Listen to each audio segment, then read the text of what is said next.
Spirit. Amen. Please be seated.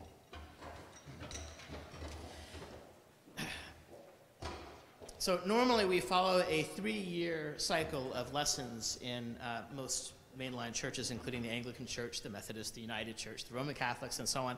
And in that cycle, this Sunday, the fourth Sunday after Easter, is always Good Shepherd Sunday.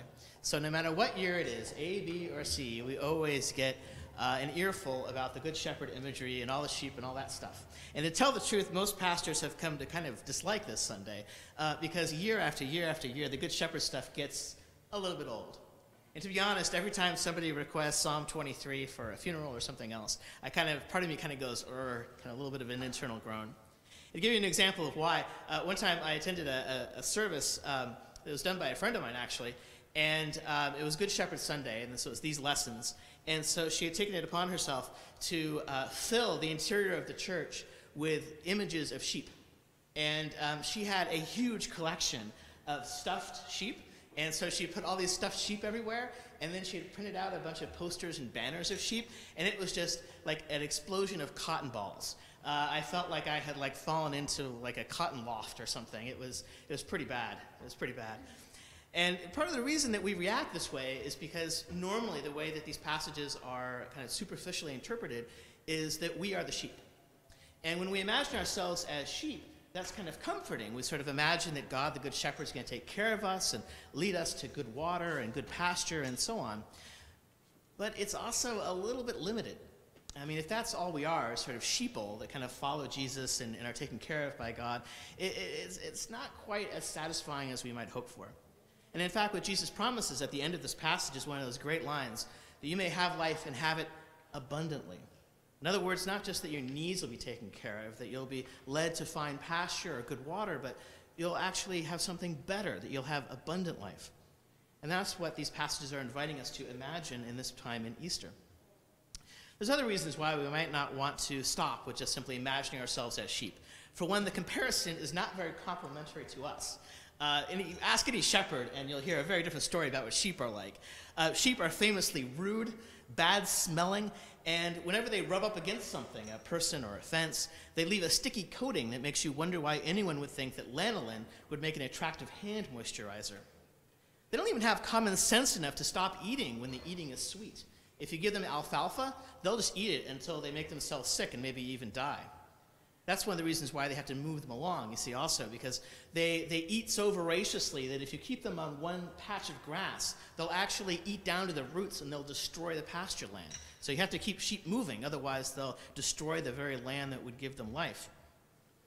So maybe we're not want to be compared to sheep. But there's another possibility for a character in here, of course, which is that we could be the shepherds. Like normally we associate that with Jesus, and of course he's the great shepherd. But I think we're called to be shepherds in our way as well. So what makes a good shepherd?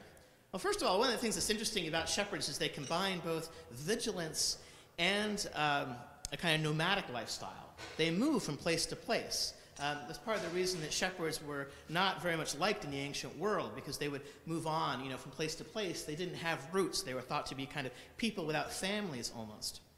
And of course, their work was dirty and dangerous. But they also were called to be vigilant. They had to protect the sheep. That shepherd's crook was not just meant to be able to pull the sheep or push the sheep. It was also meant to defend them from things like wolves and other predators that might attack them. Now, for all that we might say negative about sheep, there is something that's true. That is this thing about them being able to recognize the voice of their shepherd. I read an account that someone actually saw this happen one time where some shepherds had gone to a watering hole with their sheep. And they were all kind of mixed up, all the sheep together. And then when it was time for them to move on, the shepherds all went to a different area and then started calling out. And the sheep self-sorted into those different groups. So that's apparently true.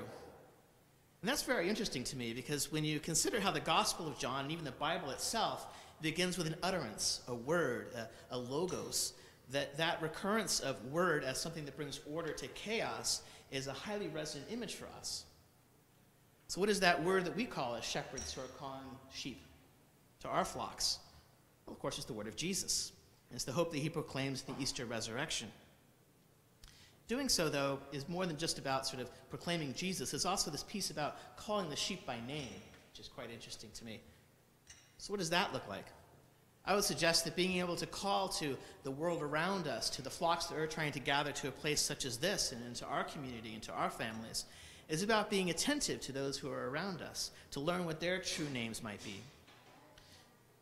As Jean Vanier put it, to become a good shepherd is to come out of the shell of selfishness in order to be attentive to those for whom we are responsible, so as to reveal to them their fundamental beauty and value and help them to grow and become fully alive.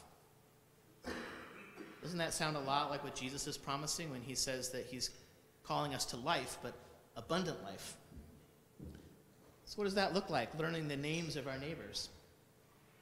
It's kind of interesting that, Vivia, with the cafe ministry that she's been doing, has really begun to learn the names not just of the regulars, but of the kind of semi-regulars, the people that are a bit more transient in our community, who kind of move from parts of the city to parts of the city depending on where the resources are and where they can find the help that they need. These are, sometimes we call these street-involved folks. And interestingly, there's one gentleman whose name I don't even know, but she's gotten to know, who is sort of a shepherd of the other homeless people in the neighborhood.